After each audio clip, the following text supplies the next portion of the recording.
Hey YouTube, just thought I'd do a video today covering tips on selecting a truck camper. There's quite a few things to consider when you're in the selection process of figuring out what you want, what you need. A few of the things that come to mind. Towing. Are you going to be towing anything behind your truck camper? If so, if you're going to want it to if you're going to be selecting a camper that's over 8'11", then you will need hitch extensions. A hitch extension system from, say, companies such as Super Hitch, Torque Lift, Super Hitch. That whole system installed can run upwards of $1,000.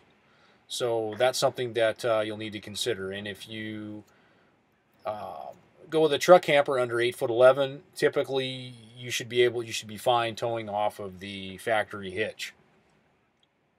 Slide outs. Do you want slide outs or do you not want slide outs?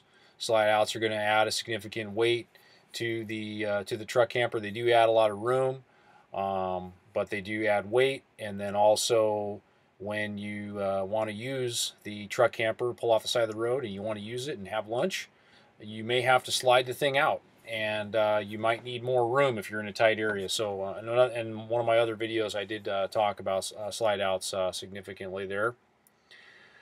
How old? Old versus new. There are some great older truck campers out there for sale that have been maintained well and taken well care of. There is a truck camper out there for whatever budget that you have.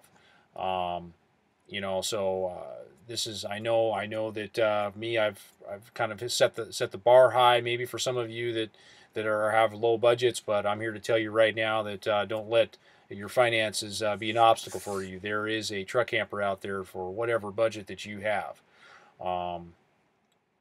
Another thing would be generators. Do you foresee yourself needing a generator? There are some smaller unit, typically your 10-foot and longer truck campers have a designated generator compartment on them, and a lot of your campers, your like 9.5 campers, and even some of your like 8.5-foot campers or 8'11" campers. One of the 8'11" that comes to mind is the Wolf Creek, made by Arctic Fox. That one has a generator compartment, I believe, yes, on the long bed model that you can put like a Honda 2000 generator in.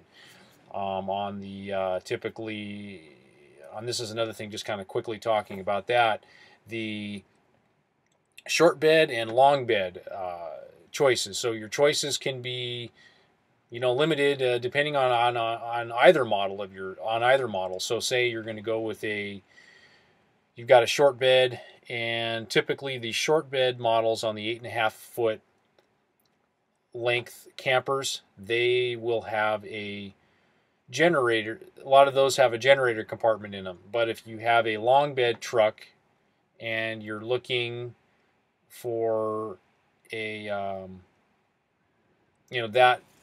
camper won't fit on your truck. So there's issues there with the length of truck campers, long beds and short beds, and generators. So those can somewhat limit your search. Weight of truck camper. And this is going to also tie into whether you have a single rear wheel truck or you have a dual rear wheel truck. Dual rear wheel trucks are obviously going to be can carry a significant amount more weight. So that's also going to tie into how long of a camper you can go with for the truck that you have. So you need to match up a truck camper that is within payload capacities of your truck that you have. Air conditioning. Do you need air conditioning? Do you not need air conditioning? Now, that's, of course, going to depend on the climate you're in. And if you're in the desert, then you'll probably want to have air conditioning. If you're in Canada, you may not need it. 4-season, 3-season. This is a big one. Is being able to have a 4-season built camper that's been designed for the colder climates, or just a 3-season. If you just see yourself camping for 3 seasons or on the weekends, and a 3-season may just be what you need. Sleeping arrangements. This is a big deal. There are north and south sleeping and then there's also east and west, okay? And I've owned one that was east and west, and I didn't like it. The north and the south was great. You wake up, and then you climb, you head right in. If you're east and west, if you've got a partner with you, somebody's going to have to climb over the other person in order to use the restroom or get out of the sleeping compartment. So that's something that you'll need to consider. Dinette seating. This is another big one. So you either have face-to-face dinette seating. That's what I'm in right now, is face-to-face. Or you'll have, another configuration where it won't be face-to-face. You'll sort of be in this kind of, cubby one, and just kind of be forewarned on a lot of the shorter length campers, 8'6", under 8'11", they typically don't have face-to-face seating. There's a couple, but they have a slide out. I think the Arctic Fox 811 has a slide out and face-to-face seating. Wet bath or dry bath. I have seen in the dry bath campers that dry bath, they take up a little more room, so that changes the entire layout of the truck camper. So it'll change the layout, some of your storage needs.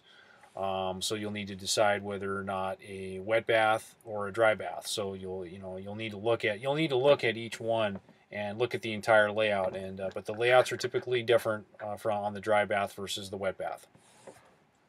Manual jacks or electric jacks. Most of the newer campers today have electric jacks on them. Some of the older ones have manual jacks. I had my Lance, it had manual jacks on it. They were hydraulic manual jacks.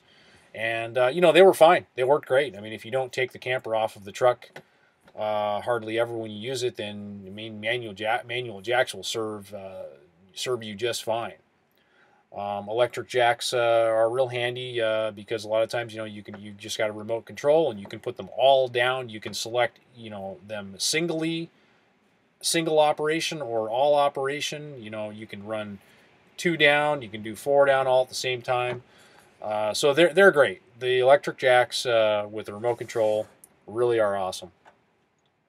So those are some of the tips that I have.